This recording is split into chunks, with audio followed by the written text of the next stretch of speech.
In this video, I'm gonna show you how to create the bass bump effect in Premiere Pro, just like this.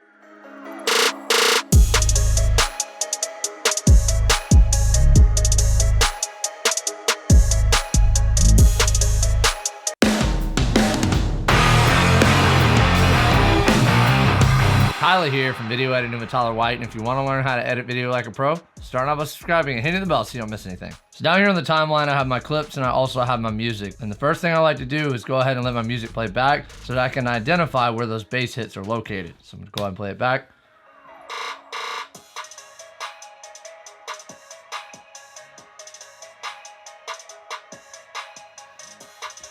Once I've identified where those bass hits are located, it's now time to go in and place markers on those bass hits. So the first thing I'm gonna do is make this a little bit bigger.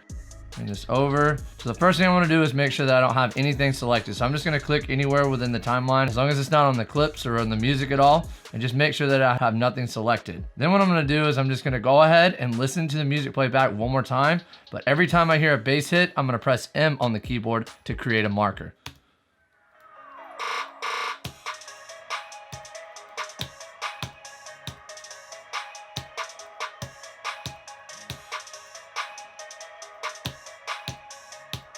Now what I'm gonna do is go in and clean up some of these markers to make sure that I only have markers on the bass hit. So I've listened to this back.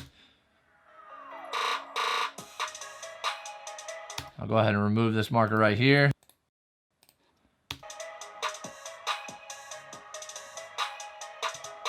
I'll go ahead and remove this marker right here.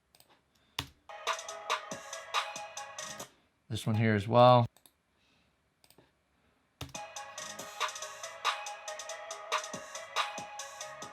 Now that I have those markers in place, it's now time to go ahead and create the effect. The first thing I'm gonna do is go over here to these double arrows, go down to project, and then scroll down here, go up to new item and create new adjustment layer.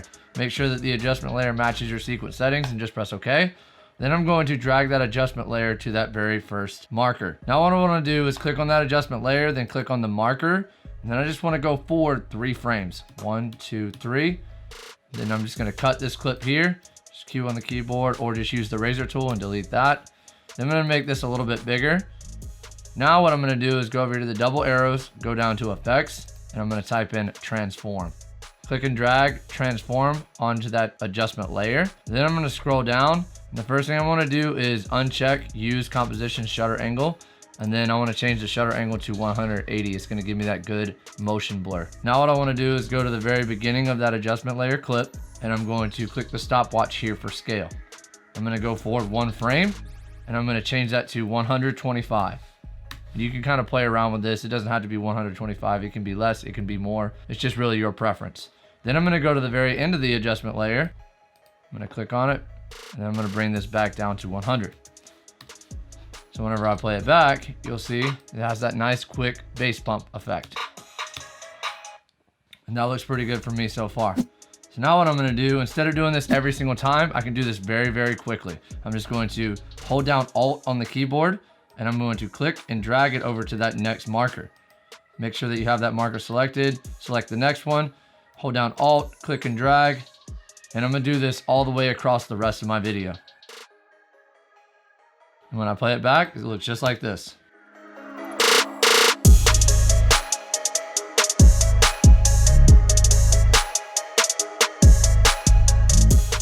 Continue to perfect your skills by checking out this video. Edit like a pro by subscribing and hitting the bell so you don't miss anything. I'll see you in the next video.